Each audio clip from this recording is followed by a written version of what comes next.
Hello and welcome back to Frogboy X1 Gaming. I'm Andrew, and today I want to talk about the state of Xbox and where I see things from my point of view, man. And you guys wonder why I haven't been doing a whole lot of content for Xbox lately, and it's simply because let me show you fellas. Let me just pull this little thing up right here. Let me get over to Twitter real quick. Oh no, wrong one. This one. This is the one we want right here. And then we'll bring this bad boy right on over here, and then we'll make this a little bit bigger, and then we'll go down. So I don't know if you guys know Mr.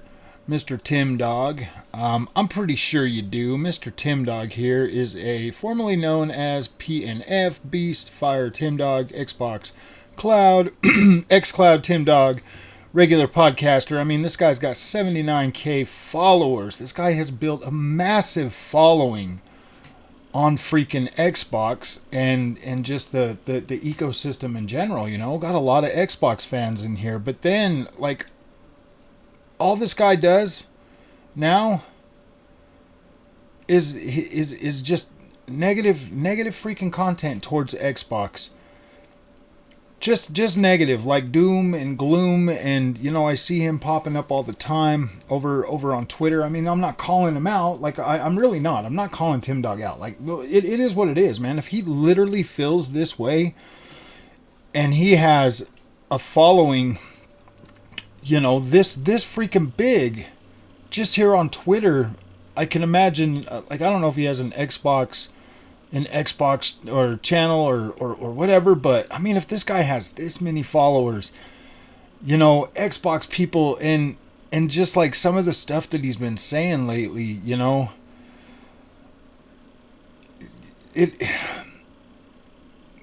don't know. I don't know. I don't know what to say. You've got you've got other Xbox content creators out there that just have this this negative doom and gloom, and I get it. I mean, if you've spent that long building up an Xbox community around a platform that you love, and to me, guys, I'm gonna be honest with you, it really just feels like a lot of these guys are stuck in this zone,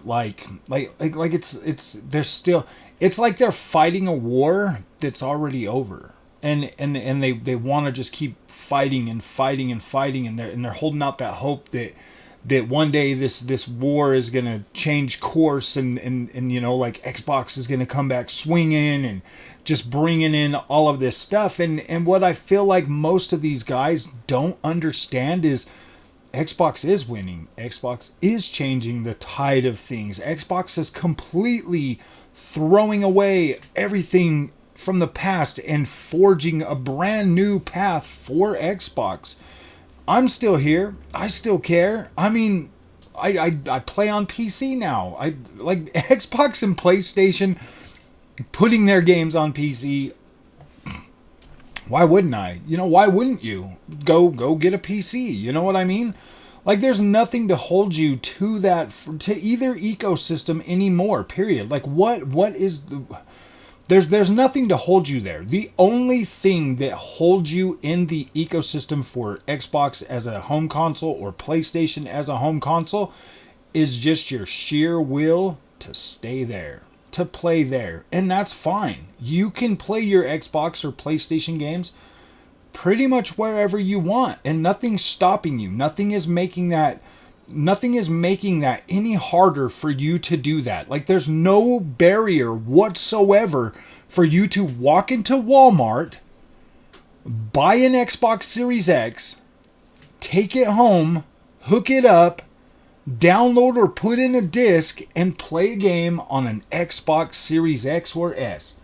There's literally no barrier there except for money. That's it. Like money. You got to have some money to buy one, or I guess you can just, I mean, if you can, take one or whatever, but I don't recommend that just because of the fact that just raises the cost for everybody else. So yeah, man, go get your Xbox and play on your Xbox. But you have to realize things are changing. Things are drastically changing in the console space. You have PlayStation that is clearly not making the money, the return on investment that they used to make. If you look at the PlayStation platform as a whole right now, when you look at all of these third-party games that are coming to PlayStation and they are not doing very well there, PlayStation just doesn't have the reach that they used to have. They don't have that. Raising the price to $70 this generation was stupid. That was dumb. They should literally go back on that immediately. Every single one of them should.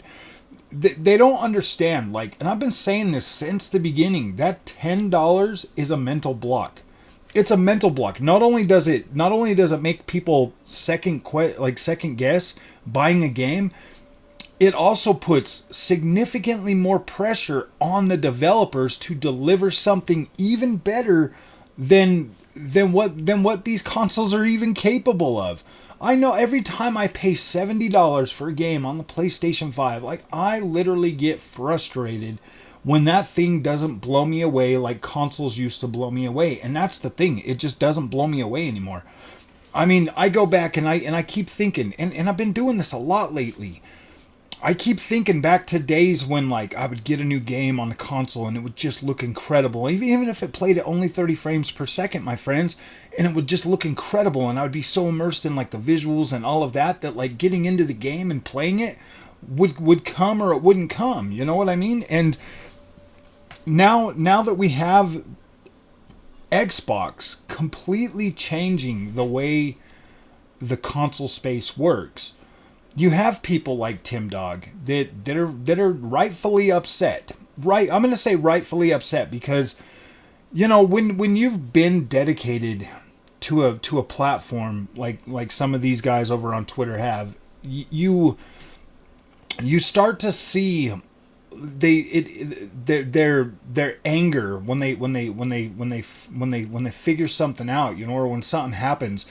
That anger, it really is, part of the 5 stages of grief. It's almost like losing something, but they're not losing anything. Xbox is just evolving. PlayStation's going to evolve in the same way. PlayStation and Xbox, I think I would say sooner or later, both these consoles are going, both PlayStation and Xbox, I do foresee both of them becoming third-party entities, but still making consoles. And that's the thing. I think that is the best way forward for them, is to put their games on multiple platforms as well as PC and still make a dedicated console for their dedicated fans that just want to play on their console.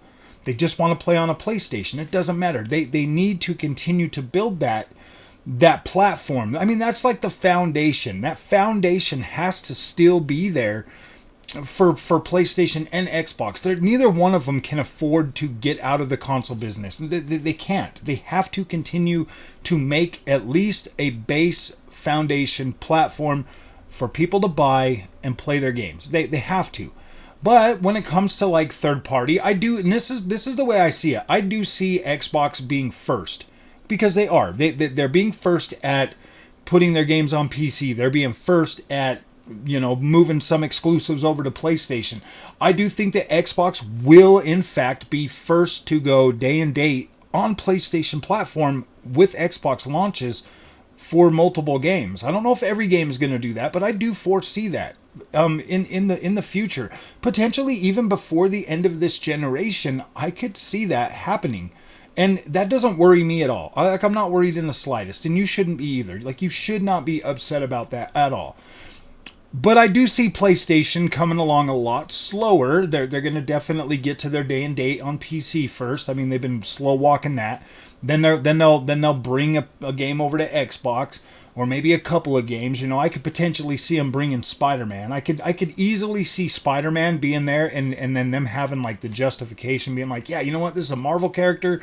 You know, we want to definitely recoup some of the money on the games that we put out there. Maybe when Spider-Man 3 comes out, it's a PS exclusive for a couple of months or a year or something, and then it goes to Xbox.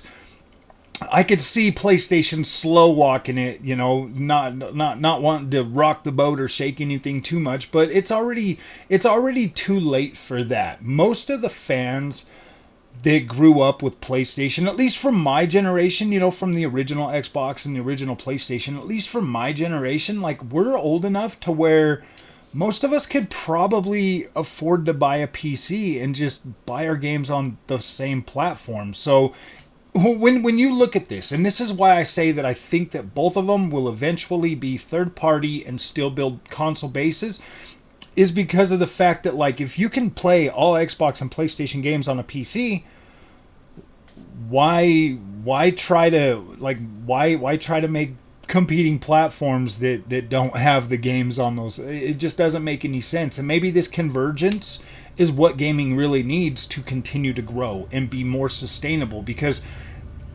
they sell about 200 to 250 million consoles a year. As you can see, like, the Nintendo handheld market has been huge.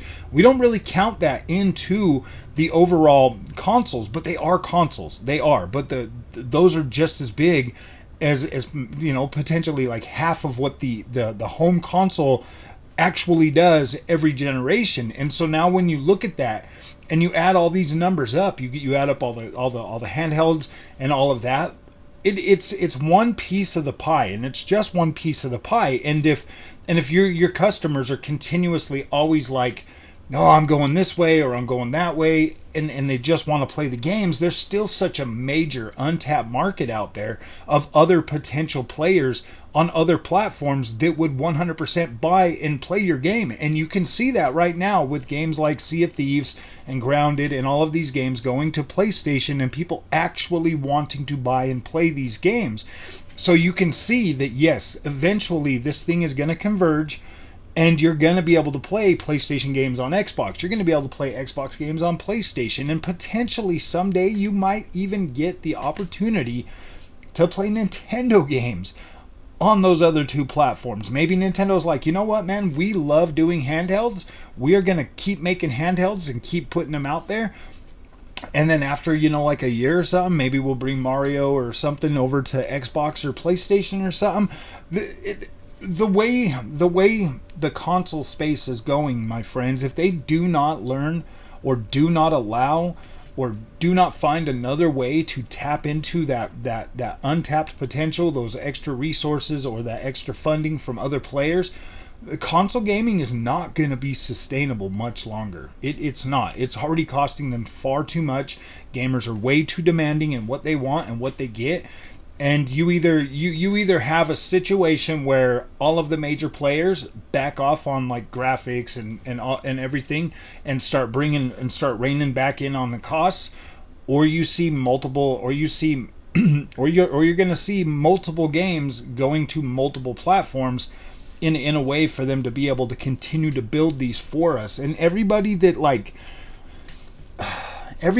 finds a negative in this, my friends, like, I get it, man. Like, I get, like, the people out there. You can already see, like, the PlayStation guys freaking out about the games going over to PC and stuff. And, you know, it's gonna happen. And I really do think that both of these corporations don't give a shit anymore. They just want more money. And if you want to be mad at them, fine, be mad at them. They don't care if you go buy a PlayStation or you buy an Xbox.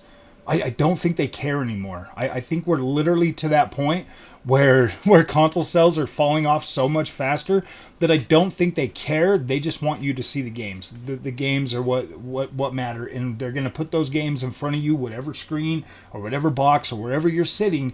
You're just going to have to get used to that fact that, like, oh my gosh, I don't have to fight a stupid war anymore over a stupid plastic box, because I can buy whatever game I want and play it wherever I want.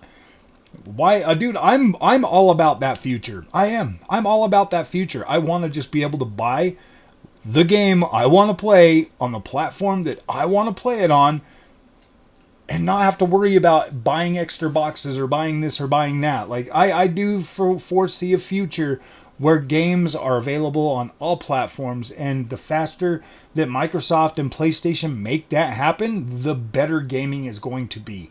Yes, you're going to have the people that are just going to be so butthurt that they might quit playing games. They might. And maybe people that have just been like, man, I want to play this or I want to play that, but I don't have the console to do that, and it pushed them out of the freaking the space.